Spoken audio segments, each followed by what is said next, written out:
Super Smash Bros. Ultimate. I've heard through the grapevine that people are excited for it. Music. Generally pretty popular throughout history. The conclusion here is obvious. Last time we talked about the top 10 Legend of Zelda songs for Super Smash Bros. Ultimate, and it was alright. But Zelda is old news now. The series started like, what, 50 years ago? The future is now, old man. What we need is something new. Something fresh.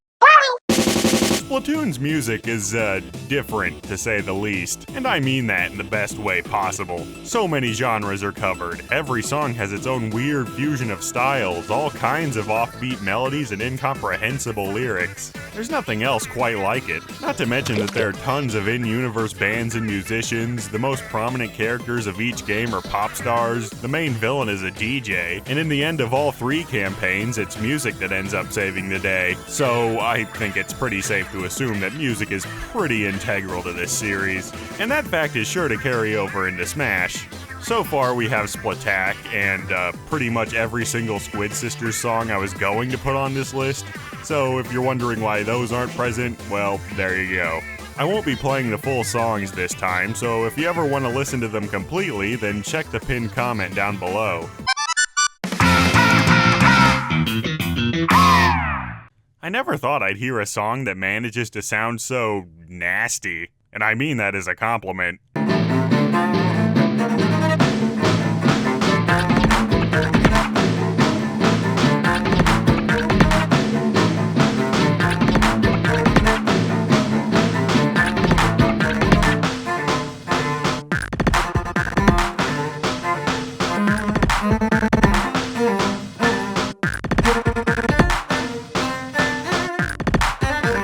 Seriously, this song sounds like you're being hunted by a horde of decrepit zombies in a swamp. It's so grimy, but has this slowly encroaching intensity to it, until suddenly it's high tide and oh god, the glowflies are here!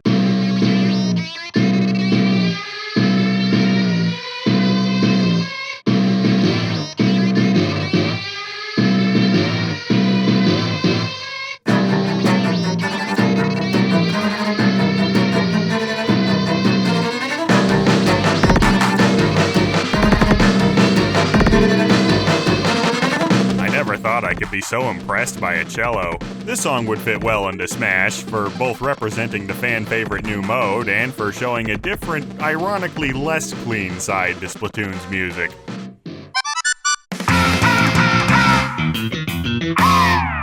And now for something completely different.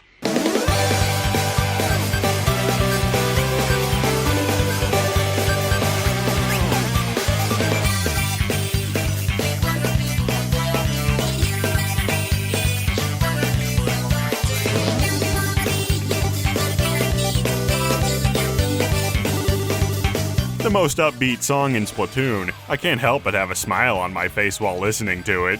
It's just so wholesome. The Chiptune Rock really reminds me of the Scott Pilgrim vs. the World game. 2 genres you wouldn't expect together, but dang does it work. Like electronic and swing, or the concept of our limited mortality and highly conductive building material. And of course, we get some delightful Squid lyrics on top of that sound super cheery, like they're singing about the magic of love and friendship or something. But, canonically, the lead singer of the Chirpy Chirps is actually a sea anemone, so your assumption that these are Squid lyrics is quite...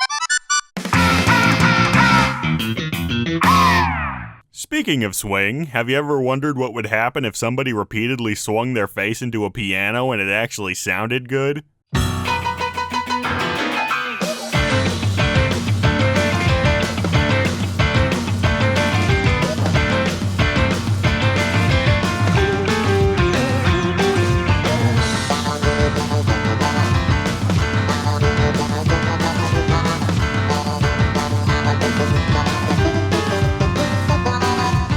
Okay, saying this was just random piano noise via concussion really doesn't do this tune justice. I really love the frantic intensity of it. Absolutely perfect for punching children, but digitally. Okay. I love how partway through the song the piano becomes, I don't know, more squiddy, squishy, underwatery.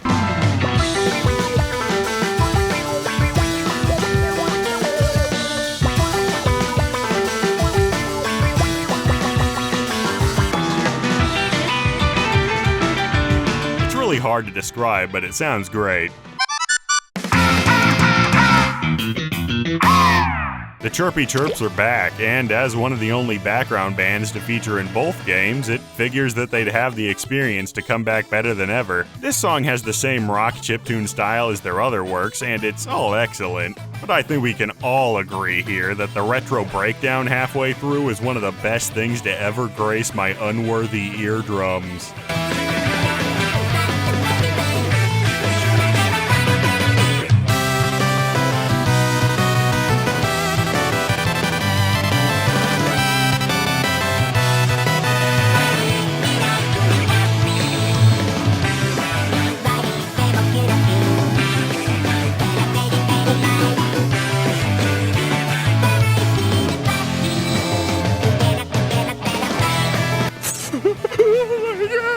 Also, I didn't mention this in the Split and Splat entry, but I love how bit-crushed the vocals of this band are. It sounds righteous. Hopefully these guys can go 3 for 3 in a few years.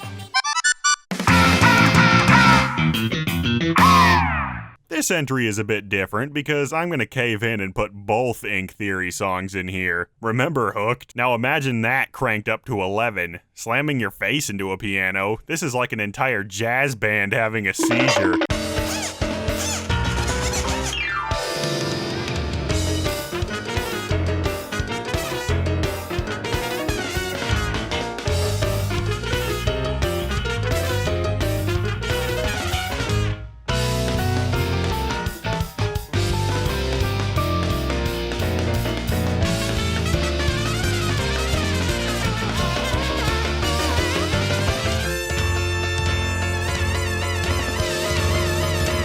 Riptide Rupture is by and away the most intense song in the series. Also, just to tip the insanity iceberg, they added a kazoo in there. Why? I don't know.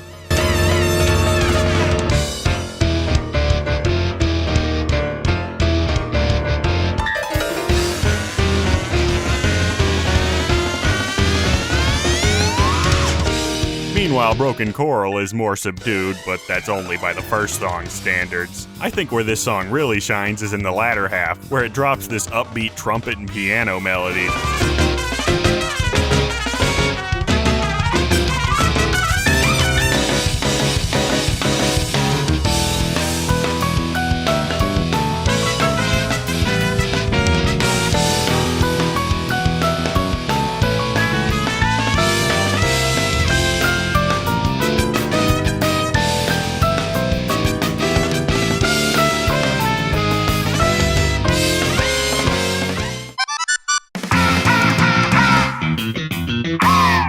Did somebody say hype music?